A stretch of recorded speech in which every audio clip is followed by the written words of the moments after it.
last day. So, and today is actually a punch day. So what we will do today is brand new. So in that sense that the conclusions that we arrive at the end of these sessions will be, well, pretty much state of the art. So I will talk to you what actually happened over the last 60 years. So all this is still 60 years old. And then I will tell you why this is good, but not good enough to be used in applications. And then we will finally resolve the problem with making this useful.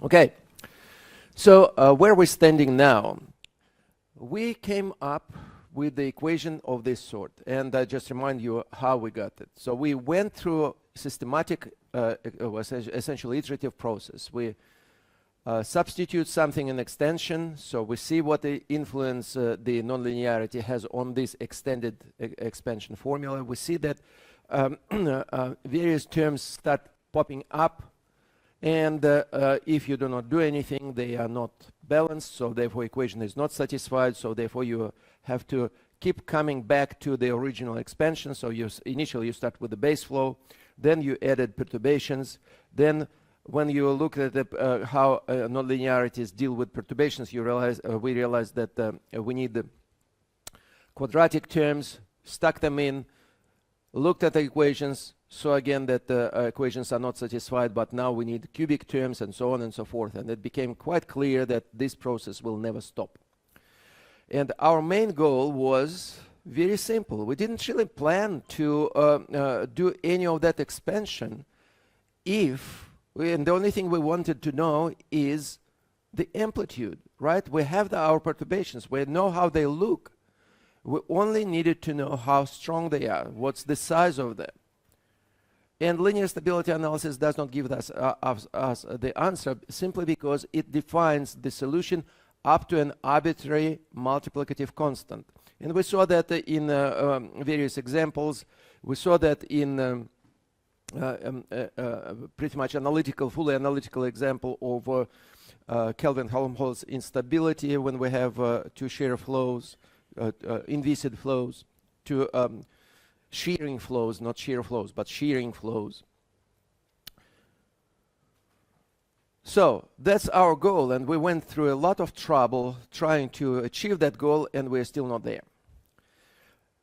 And the important conclusion that we made yesterday was that, well, look, if we keep going the way we are going, we're not going to achieve our goal.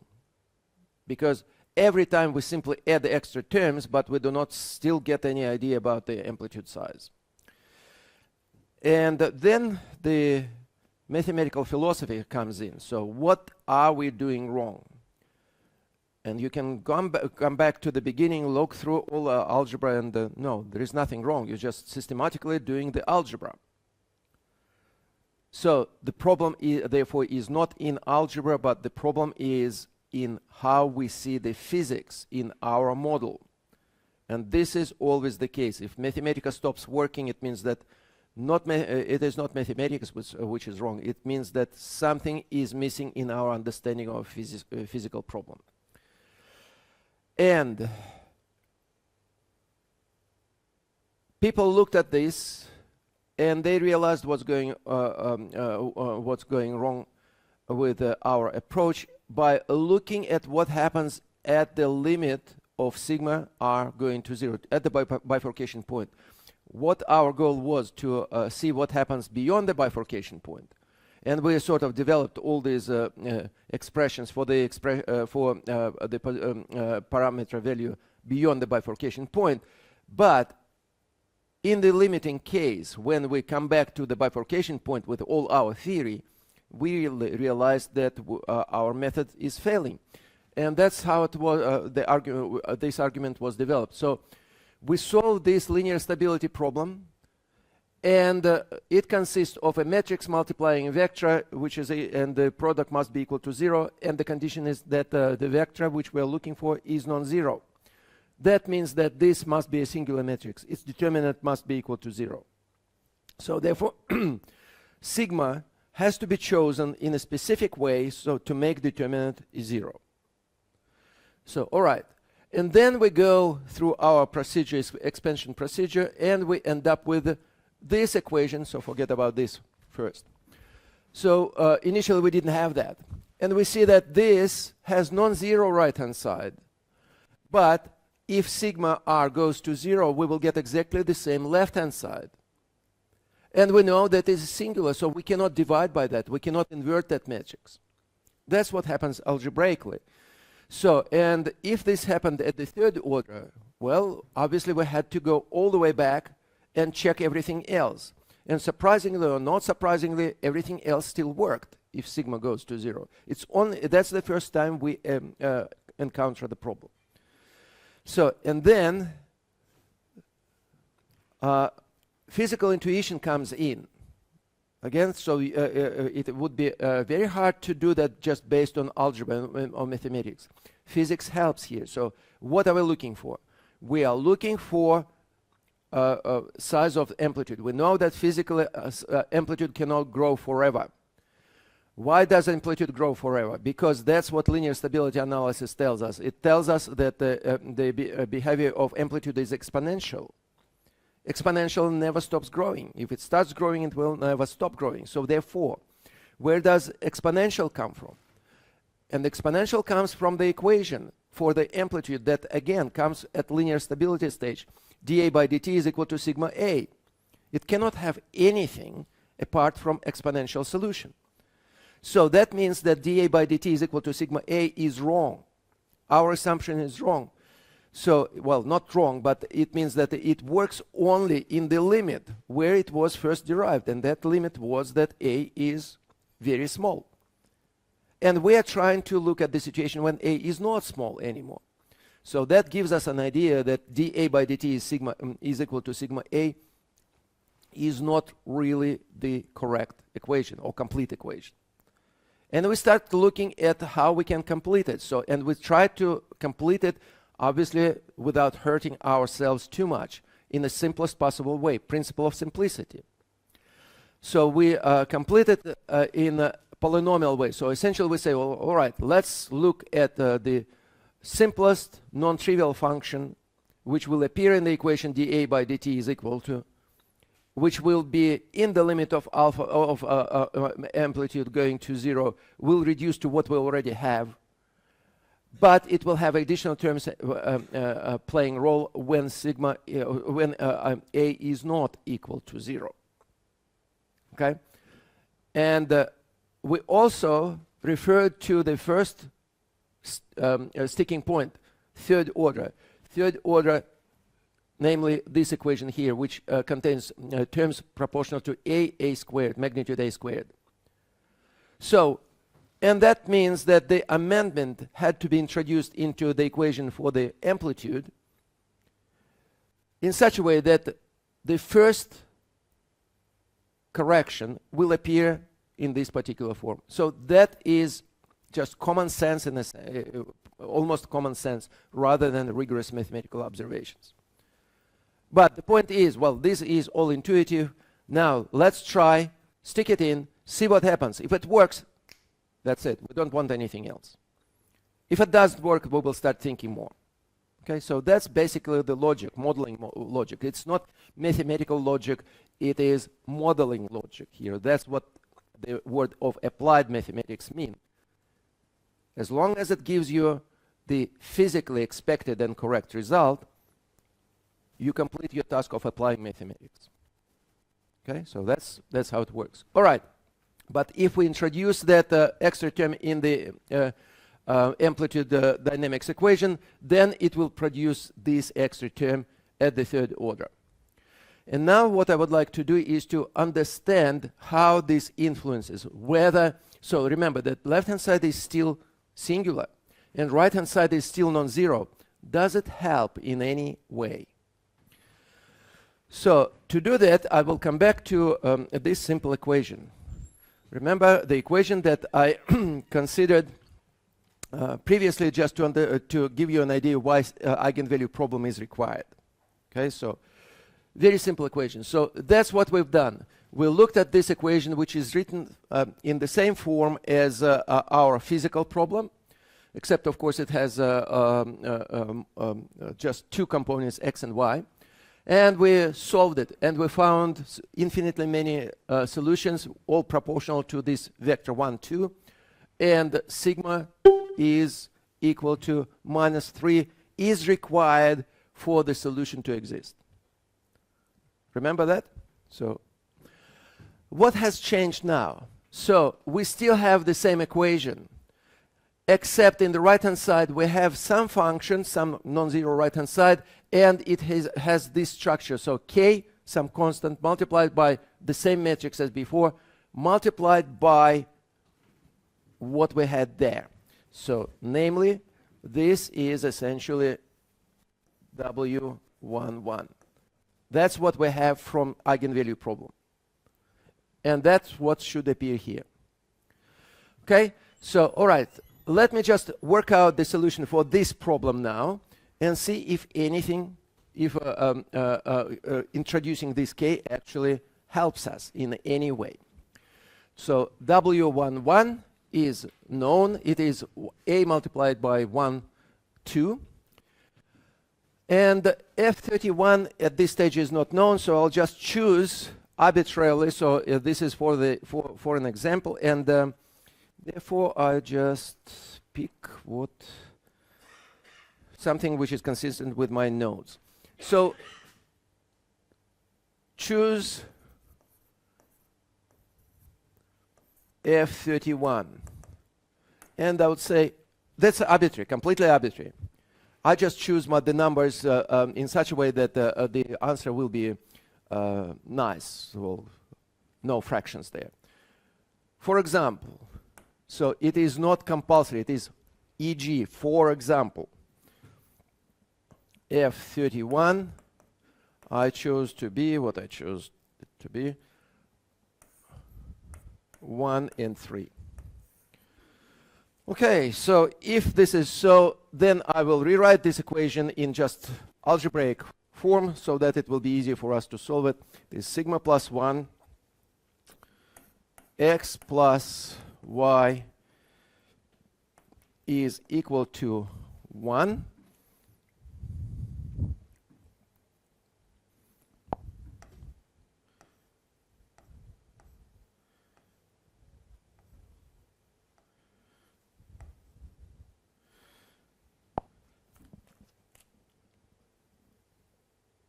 And what else? 2x minus y is equal to 3. So that's how the system of equations looks like if k is equal to 0. What will happen? So first we will need to explore the problem. So if k is equal to 0. So let's say that we still don't know that k is needed, so we ignore it for a moment. So let's choose k equal to 0. So what will happen? So that's what will happen. Right? Now, let me try to solve it. And if I try to solve it, now I will get that y is equal to 2x minus 3. Well, that's just obvious, right? So if this is so, then I will get clearly sigma plus 1 multiplied by x plus 2x minus 3 is equal to 1. So from here I resolve for x, and if I do so, I will get that x is equal to, and surprise, surprise, this is equal to 4 divided by sigma plus 3. And y is going to be, I'll just write the solutions. Y is going to be minus 3 sigma plus 1 divided by sigma plus 3.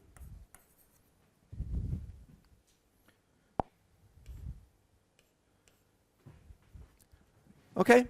So it's just the trivial solution. Well, trivial solution not in terms of that it is zero solution. It is trivial in terms of that it is easy to get solution. Agree? So I just solved it. Well, looks okay to me, right? provided that sigma is not equal to what? -3. Well, that's the whole point, because in order for us to have the first solution here, right, we must have sigma equals -3. So you can see clearly that, well, we're in trouble. That's what happens. So matrix happens to be not invertible. You're dividing by 0. We cannot have that solution. So therefore, this is wrong. This cannot be the case. I put cross here. So if k is not equal to 0, so now we will try the same exercise, but choosing k which is not equal to 0. We don't know what it is, but we choose it to be non-zero. And see what happens. So now, if I redo the problem, I will get sigma plus 1 multiplied by x plus y is equal to 1 minus k multiplied by so if we consider this matrix here, right? So it will, if you multiply the vector of W11, which contains 1 and 2, right? So it will pick only the first component out there, right? So therefore it will be multiplied by a. Well, I'll keep that a in. Okay. Then what?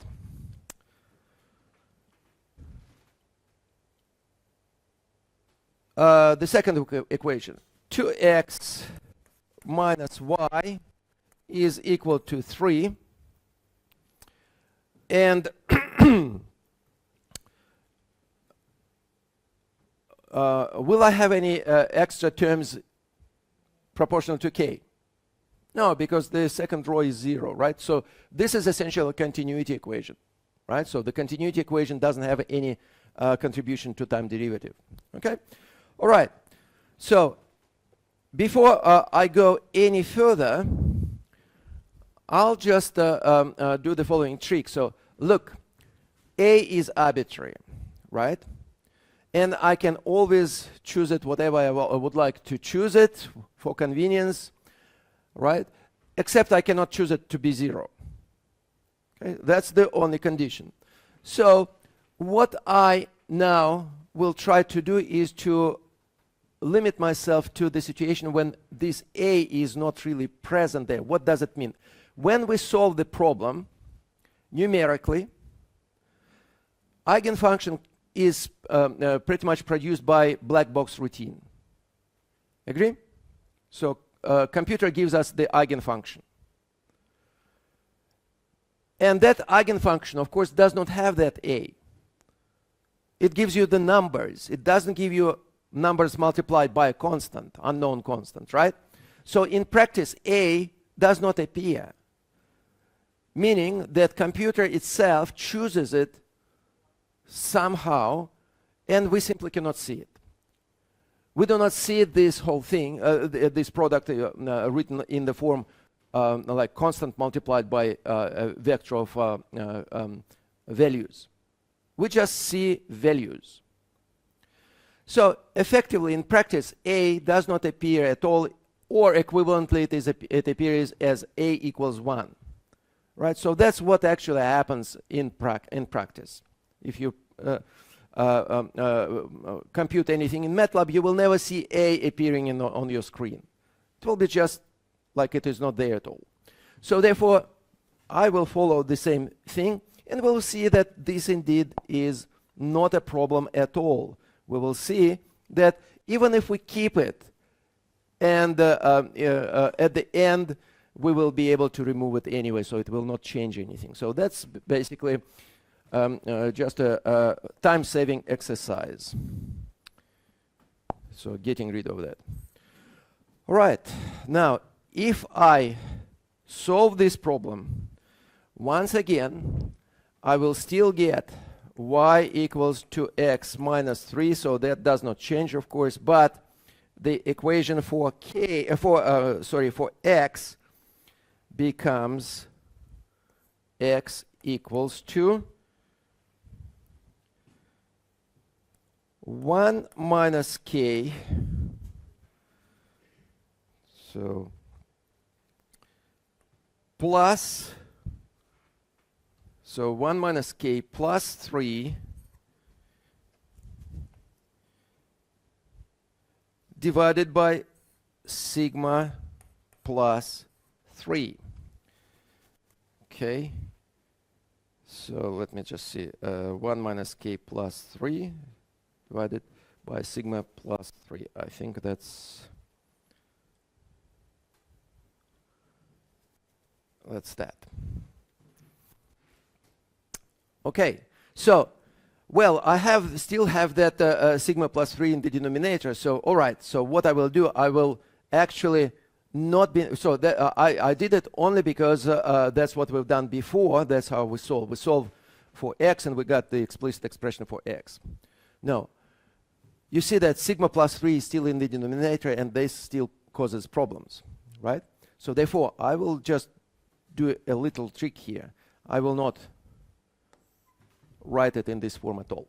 So what I will do, I will actually erase this so it does, we do not get confused. And I simply keep this equation in its original form, except I replace y. So if I replace y, I will get sigma plus 1 multiplied by x plus 2x minus 3, so I substitute y in there, is equal to 1 minus k. So it looks like I'm going in circles here, but that's important. This point is important. You do not try to solve the problem the way you would solve it previously, because it was not going to work. You still have that sigma minus 3 in the denominator. Okay? And computer, if you try to do that, and a computer will complain. It does not know how to divide by 0, no matter what. So therefore, don't. But simplify it as much as you can, and you will get sigma plus 3 multiplied by x is equal to 4 minus k. And now you will see the difference. That is how the equation is formulated, right? And all I want to do is to make sure that the left-hand side is equal to the right-hand side. So, and specifically, I would like this to happen for the troublesome term when sigma, or case when sigma is equal to minus 3. So if sigma is equal to minus 3, what happens to the left-hand side? So you will get 0 multiplied by x, 0. And right-hand side is 4 minus k, but k is subject to our choice. So we can choose k so that this second equation is still okay, right? So what should k be? 4. So if right-hand side is 0, left-hand side can also be 0. And this conclusion is true, and this conclusion is based on the form of the equation, which does not require division by 0. Okay, that's important. So that is also numerically important. When you implement this, so you don't try to solve this equation using some matrix inversion procedure, it's not going to work. But the solution still can be found, but for a very specific value of k. So therefore, we conclude that k in this case is equal to 4, and it has to be 4. It has to be 4. And in that case, all of a sudden, we will be able to solve the system of equations. So in that case, if k is equal to 4, right, then we will get 0 multiplied by x is equal to 0, which means x is completely arbitrary, right? And if x is completely arbitrary, then y is still defined by this 2x minus 3. Agree? So, all right, so therefore the solution will look like, so k is equal to 4, x is anything, so x is any, and y is equal to, come back, 2x minus 3, right? 2x minus 3. So if x is arbitrary, sorry?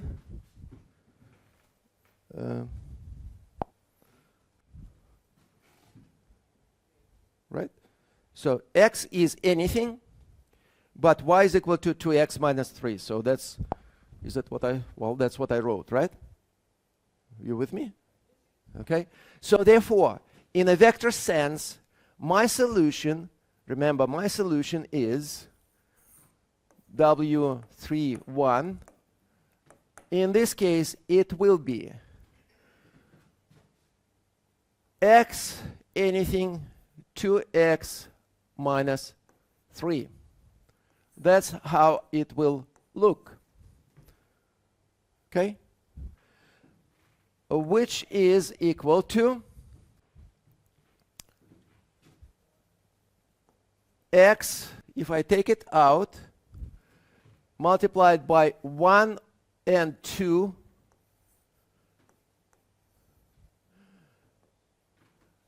right? So that's the first part, which contains x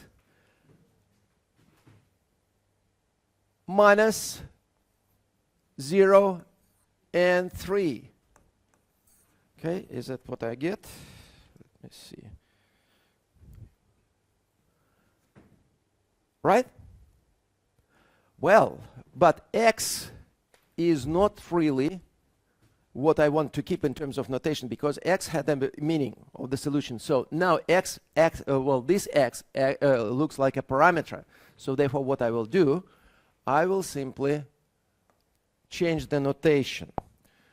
Okay, so it is, you don't have to do that, it is clear what is happening, but I'd rather do that simply to emphasize that this is yet another parameter.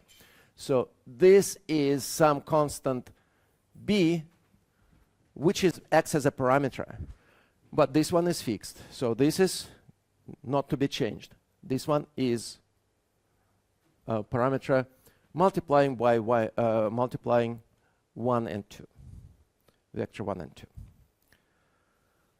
All right, clear? All right, now what did we actually achieve? Well, clearly the big thing that we solved the problem which was not solvable before. We also learned that this can be done, but this can be done by introducing a degree of freedom, which k is, which comes from the equation for dynamics of the amplitude. So all fits together now, except look closely at this vector here, 1 and 2. Have you seen it before?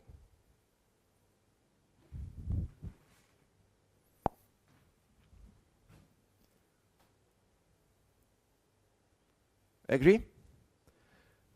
We've seen it before. And that was the solution of the obtained at the first order, at A order. It's essentially a linear stability problem. So this is eigenfunction of linear stability problem. So we already have it. And strictly speaking, it was multiplied by A, right? Which means we could stretch it. If we wanted, we could stretch it, right? We decided not to. We decided to let computer do the job for us. But in principle, we could have checked. We could have chosen it in any convenient for us way. So, well, all right. Now we have another constant. So this vector appears later on, but it is also fully stretchable. Agree? And here comes just a logic. So what are we using all this for? So ultimately, we are constructing the solution to original nonlinear problem. Okay? And that original nonlinear problem, of course, contains amplitude, and that's what we are chasing. So the magnitude of the amplitude on one hand. On the other hand, well, of course, we would like to know what velocity fields look like. So which means that whatever we get, whatever component solutions we get, we eventually will need to add them together. And that's what I did yesterday, just qualitatively without knowing the size of the amplitude. But I was adding things together and discussing what happens, right? Remember mean flow discussion. Clear? So now, therefore, in my ultimate solution, which I call W, I will have A W11, that's what I'm chasing, so I still don't know what that is. But now I will also have A squared W31. Plus, of course, all other terms, I just don't write them. So that is my solution, right? My solution will contain all this, the sum of all the component contributions that we found. Is that clear? Right? So if this has stretchable component and this has the same stretchable component, do I really need to keep it in both cases? Right? So literally what I will have here is A multiplied by 1 times 1 and 2 multiplied by A, capital A, so plus A multiplied by A squared multiplied by B 1 and 2. A and B are stretching parameters and they could be anything. Right? So, well, it is very clear that I don't really need that because this is not known, this is not known, this is not known, this is not known. Well, I don't have any extra information by writing it like that. So I might as well just write the whole thing, all this combination, simply as A multiplied by 1 and 2. And I do not lose anything, I do not gain anything. Is that clear? Yes? Well, I will eventually, but I'm talking about just one of the components. So I said dot, dot, dot, so plus anything else. But that's what I'm interested in now. Right? So of course I will have W2, I will have W2, 0. All these terms are here, dot, dot, dot.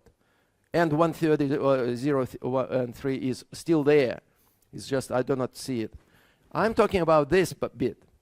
See? So if A is unknown, that's another thing I usually teach to my students. If you have a constant C and it is unknown, is it any different to 2 multiplied by C? No, you still don't know, right? So therefore, whether you write C or 2C completely doesn't make any sense, doesn't make any difference whatsoever. So therefore, if I don't know A multiplied by another A, and I will get something unknown multiplied by the same thing and add them together, well, ultimately the answer is I still don't know what I'm getting. So who cares about these constants then? So we might as well, in this case, choose everything to our convenience. And what I've done here, right, by writing it like that, I essentially say, all right, I will choose A equals 1. We've done that already. And additional thing, I say, well, all right, I will just set B equals 0. Okay? So it amounts to a rescaling, essentially, rescaling what we already have. So we had something like that, and we just stretch it a little bit if necessary. That's all it is. So we are not adding anything extra. That is quite an important thing to realize because that will lead to final punch in this subject. So we will see how this can be used to make progress and make all this technique usable and useful. All right, so that's this.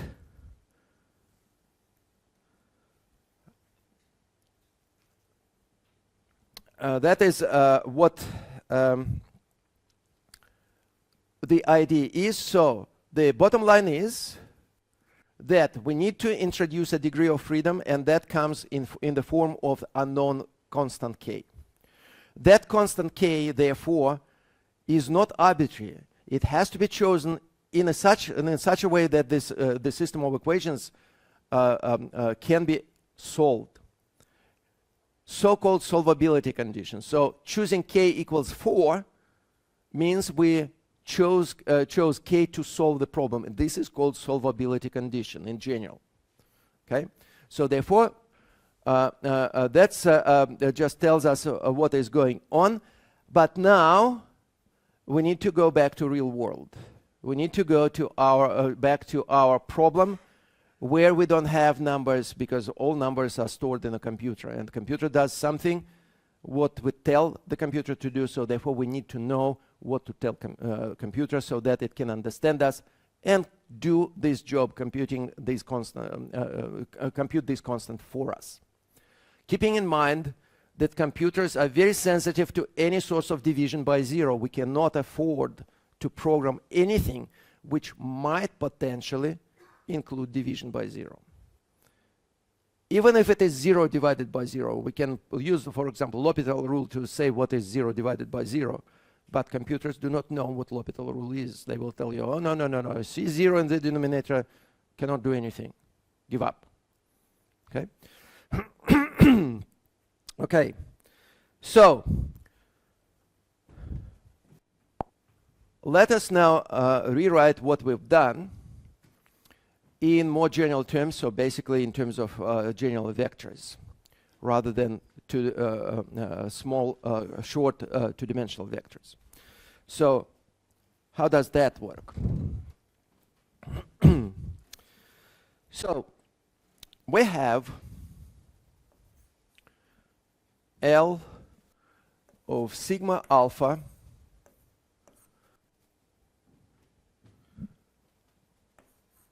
W31 is which is equal to some vector minus k x W11. So basically I'm back to general formulation of the problem. We know that this is a singular matrix. Okay, so this has to be singular because to solve the linear stability problem. Okay, so that's what we have. Sigma r is, in this case, is equal to 0. Right, so therefore we collapse to this equation. Our goal is, so we already know what that is. We'll know what x is. We know what W11 is. What we don't know is k. We know that it is possible to choose it properly, so the problem will have a solution, but we don't know. At this stage, we don't know what k is.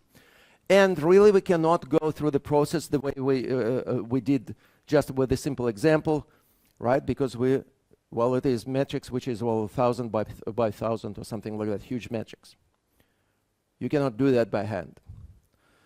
So we need to develop some sort of machinery which will enable us, or rather our computer, to follow certain standard procedures to determine what we want, k. So how many values of k do we have? Is it a vector or a scalar? K. It's a single value, right? Remember, it comes in a single equation as a part of equation for amplitude, and this is a single equation, right? So it is a scalar. So therefore, first thing is to find a scalar out of here. Once we find the scalar, then find the vector. Right? So that's how it works. Before we can find the vector, we need to find the right and determine the right-hand side, and which is a scalar. So therefore, the idea here, therefore, it is just, again, non-rigorous, but rather making sense idea. Well, if we need a scalar, we need a scalar equation. So we have a vector equation, vector matrix equation. So somehow we should try to convert this equation in a scalar equation so that we will be able to extract k out of there. Okay?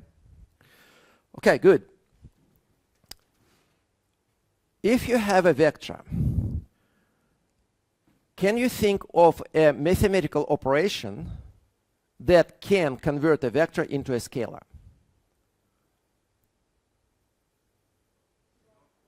Dot product, right? But we need a second vector for that, right? So we have one vector, we would like to apply dot product, as a result, you will get a scalar, and that's what we want, but we need a second vector. All right. So dot products, we have vector on the left, we have vector on the right, so therefore we need to apply dot product obviously in the left-hand side and in the right-hand side. So, and if I do so,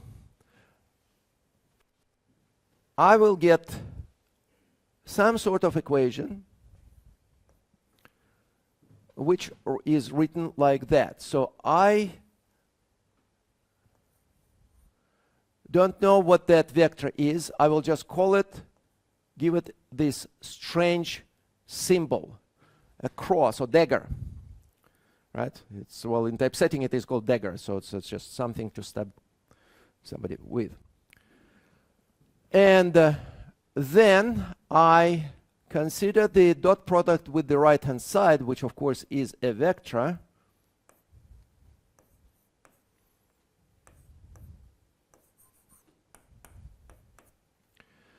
And this is the standard notation. Okay, so it is actually more standard, more general than dot product. This is called inner product. A dot product is part of the definition of well, it's one of the variants of the inner product. Why do I use inner product here? Because strictly speaking, we are dealing with continuous functions here. Right? So if it would be just a previous example, that would be the dot product, just component by component multiplication. But here f is a vector function. It is a vector which contains continuous functions. Agree? So therefore, we need to introduce the similar operation to dot product, and a standard definition of then dot product becomes inner product, right? And the standard operation for continuous function is integration. So what you do, instead of just multiplying component by component and adding stuff together, what you do, you multiply two functions, continuous functions, and then you integrate the product. Okay, so that's what we do. So therefore, I use these angle brackets to denote that. So give us this choice, right? So if we need to replace a dot product with something suitable for continuous functions, that's what we do. So therefore, if I did it in the left-hand side, I will have to do the same thing in the right-hand side.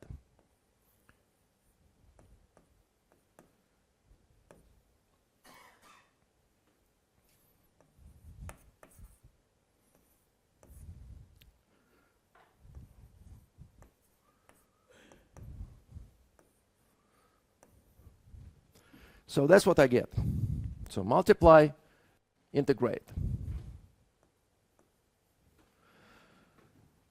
So, of course, inner product is a linear operation in that sense that this inner product with the sum is equal to sum of inner products. So this could be written as W31 dagger F31 minus K is a constant. Remember, K is a constant, so K can be pulled out, minus K, and then we have inner product of W dagger, and here we have X multiplied by W11. So X is a metric, so X multiplied by a vector is still a vector, so therefore it is vector multiplied by another vector, so essentially dot product. Okay? But K is a constant, scalar constant, we can pull it out. So that's the right-hand side. So provided that we have this daggered quantity, we can compute that because F is already known. We know that W11 is already known. X is known, so we can compute everything. So the only thing which we cannot compute is K. So K needs to be determined. What about the left-hand side? Well, the left-hand side, unfortunately, contains W31. W31 is part of the solution that we don't know. So therefore, in principle, we cannot compute that because we simply need to know it before we can compute it. And to compute it, we need to know K, so it is catch-22. Right? So the only way to resolve this dilemma is to choose W dagger, this quantity, in such a way that it will kill the left-hand side. See? So if the left-hand side is equal to 0, then we don't have that problem. We don't need to know W31 to find K. Is that clear? So we have to decouple it. So we need to kill the left-hand side because it contains W31.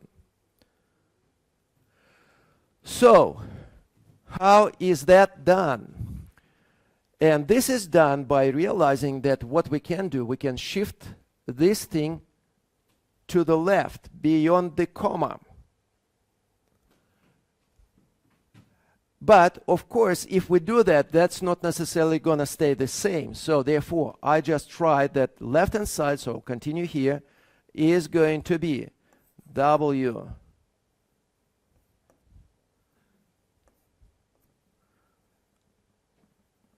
and somehow I would like to put something here, move the comma there, and W31 will be left on its own.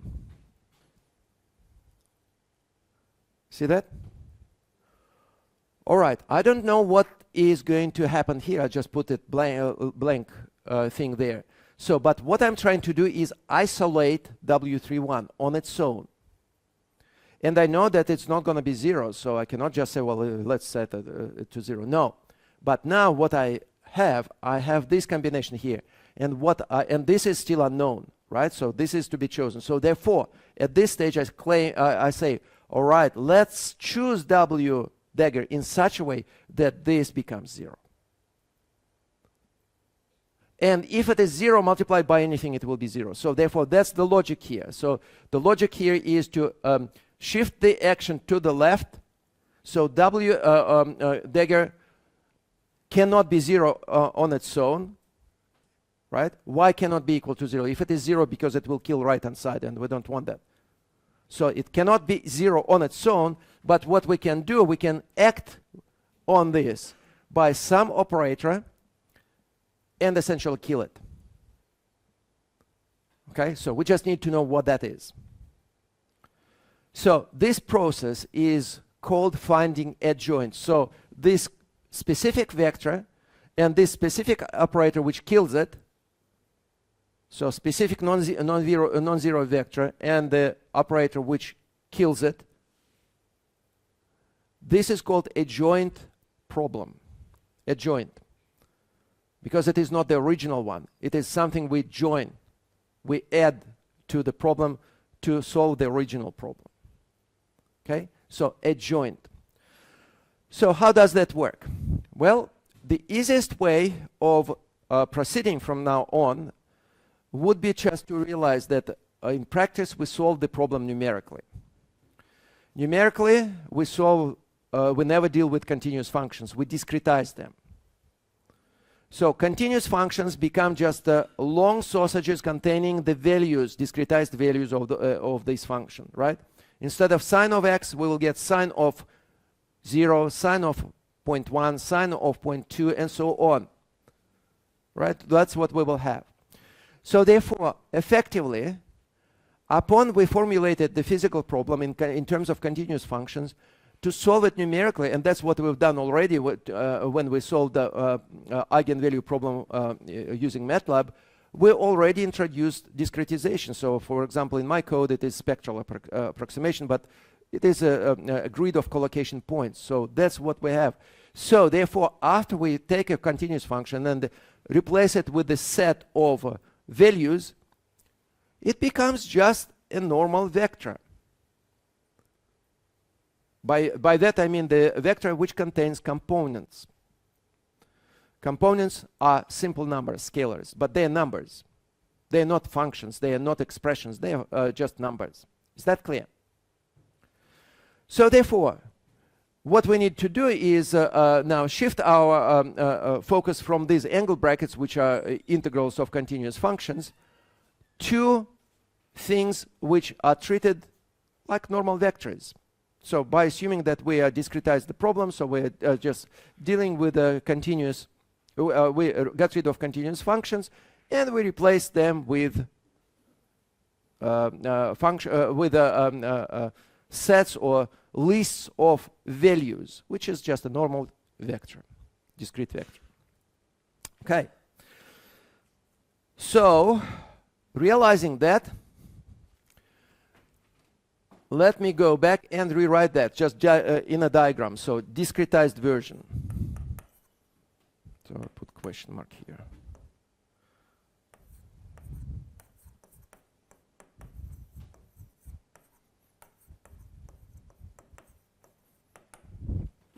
How much time do I have? 10? 10 minutes. So, discretized version. So, discretized version will have the following. So, this is a vector, discretized vector, it is a column. L is a matrix, square matrix, right?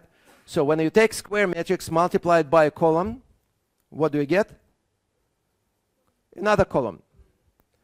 So, then you would like to, so these angle brackets, they are there to denote dot product. As soon as we become, as soon as we introduce discretized version, that inner product all of a sudden magically becomes dot product, standard dot product. So, how is dot product written in matrix vector notation? So we know that square matrix multiplied by a vector. So if a square matrix is on the left, vector is on the right, you multiply one by another, and you will get another vector of the same length. Okay? Row by column, that's what we usually do anyway. So, and if you think about it, so when you multiply one matrix by another, you do it row by column. And this is just finding the dot products between the vector of a row and the vector of a column. So therefore it is row by column. So therefore this original expression will look like that. This is my row vector and we call it W dagger. This is my square matrix and we call it L. This is a column vector and we call it W31. That's how it looks geometrically. So, and how do we compute it? So we take this, multiply by that, we will get another vector. We take this, multiply by that resulting vector, and we will obtain the single value. That's exactly what we want, right? However, so the original version of it, it looks like that. So that's what you do first.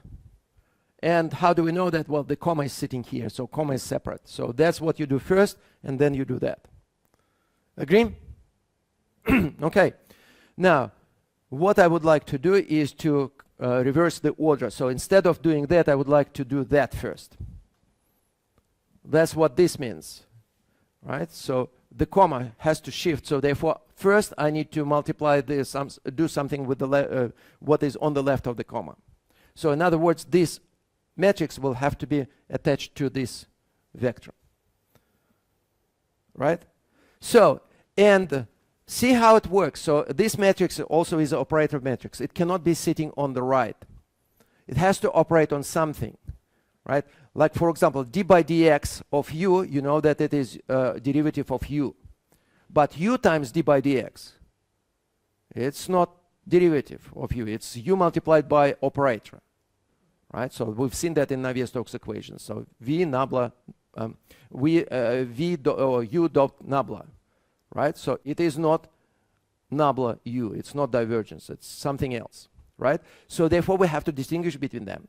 So therefore this needs to be moved to the other side of W dagger, but this has to be done very carefully. Okay. So in a matrix sense, when you have the matrices and you try to swap them, what do you need to do? So A times B, but you would like to compute B times A. So when you do that, you need to keep in mind the convention for the suitability of matrix vector multiplication.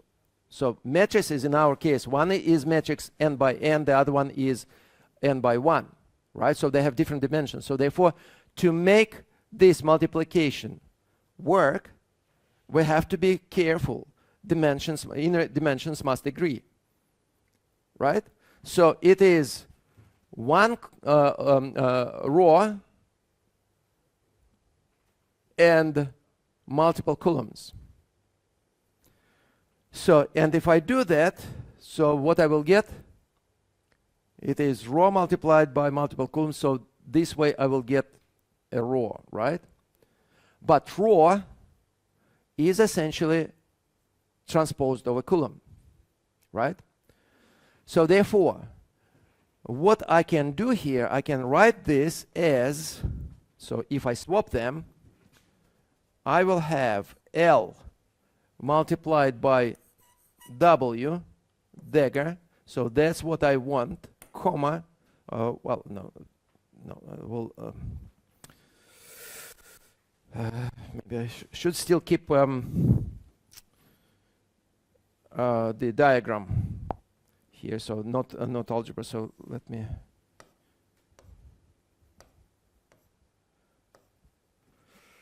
So what I would like to do is swap them. So therefore, I will have to move it to the right, and I will have to arrange this as a column, right? And after that, I still have to have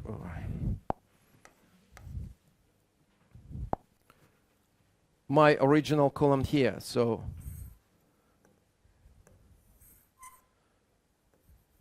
this is my W31, and this is inverted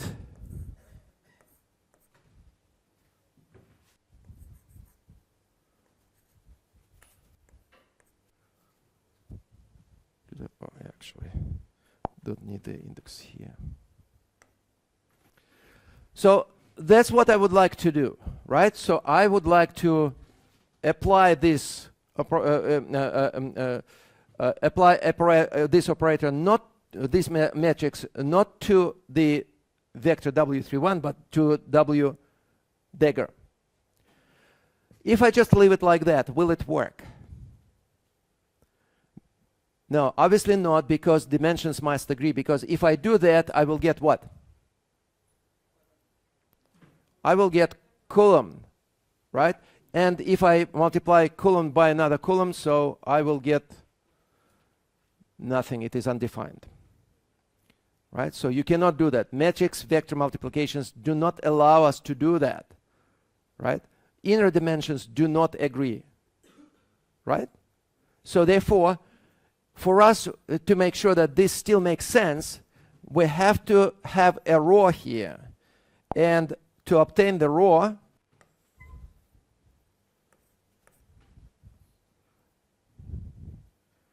you need just to transpose. So if you have a column, so to convert it to a row, you need to transpose it.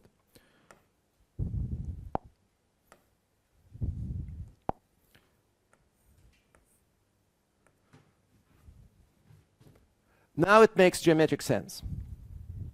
Okay? Good.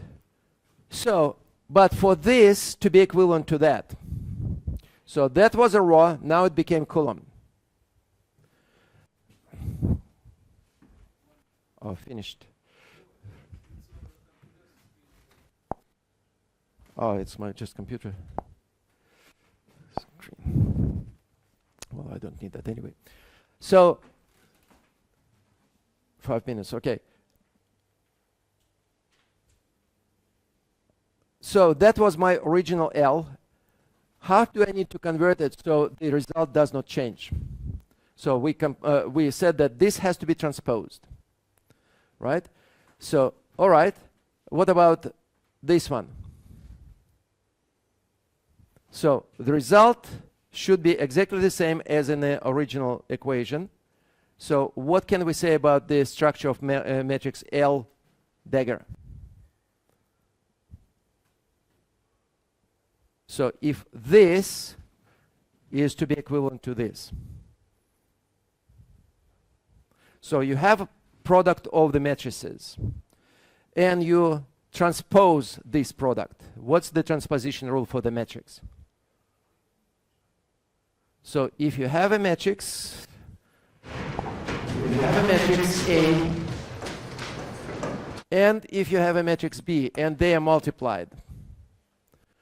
So what will happen if I would like to transpose this? So two things need to happen. First thing is that each of the matrices needs to be, well, square, whatever, yes. Not necessarily square. This is inner dimensions must agree, right? So for us to be able to compute this transposition, so what's the formula?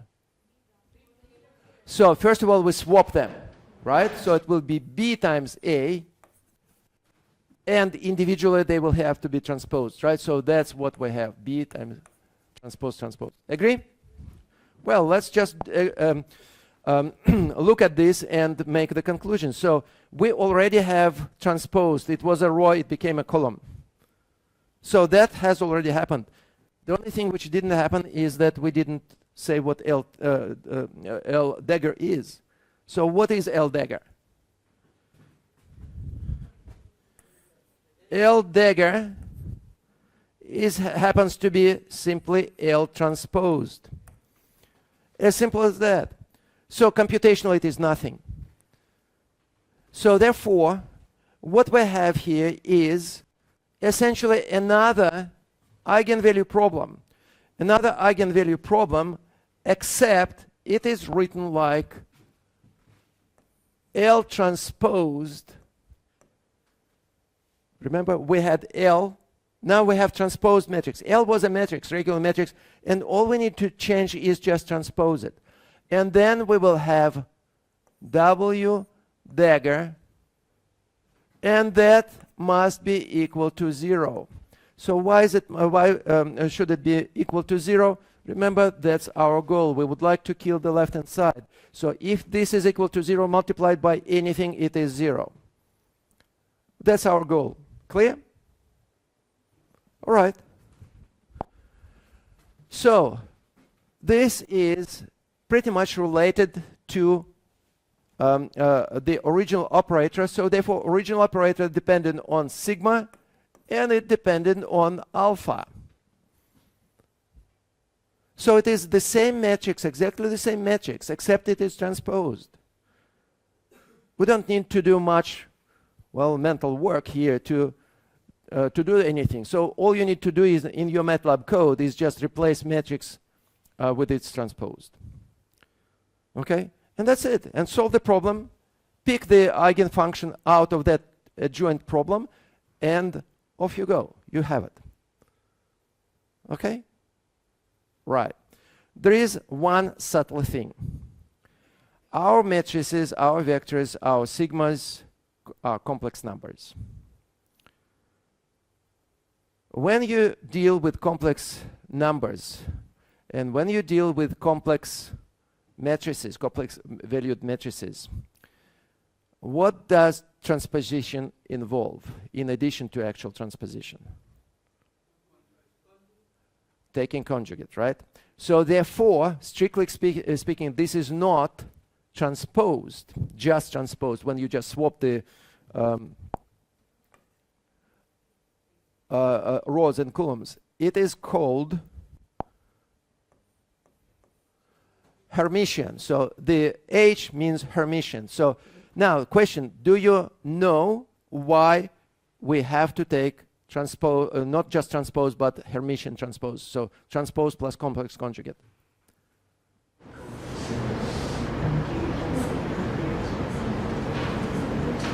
You know the reason for that? So the reason for that is quite simple. So if you take a vector and you find the dot product of a vector with itself, what do you get as a result? Just normal, regular discrete vector, real valued vector. What do you get as a result? So if you have vector A and you consider dot product with itself, what do you get? What do you get as a result of that? You will get the magnitude of that squared. Magnitude plus squared. What can you say about this right-hand side? It is a scalar. And what sort of scalar? Real and positive. And the geometrical meaning of that is? Distance from 0. It's a length of the vector, right? Squared in this case. So it is geometrical quantity which is equivalent to length.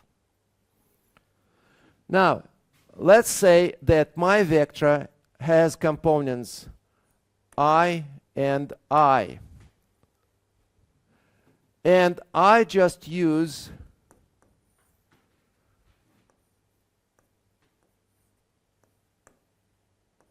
matrix vector multiplication. So just I write it like that. So dot product is equivalent to this. And if I compute it like that. So what you see here is transposed, right? Multiplied by the original vector. So y transpose, because I would like to form the dot product using matrix vector rule, multiplication rule. So first times first, second times second. What will I get in this case?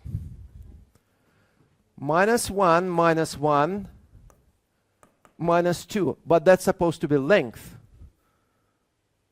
And length cannot be negative, especially the square of a length. Length is a physical quantity. Nothing is imaginary about it. So therefore, the only way you can achieve this is just putting complex conjugate, which is minus, and that it will be plus and plus. That's the reason. So you need to make sure that norm of the vector, length of the vector, is properly defined. So therefore, this is Hermitian, and this then becomes complex conjugate. So just start here. That's what it is. Okay, so I think that's finished, right? For this hour it is done, finished. Yep. Okay, so let's have a break and then we will continue with that.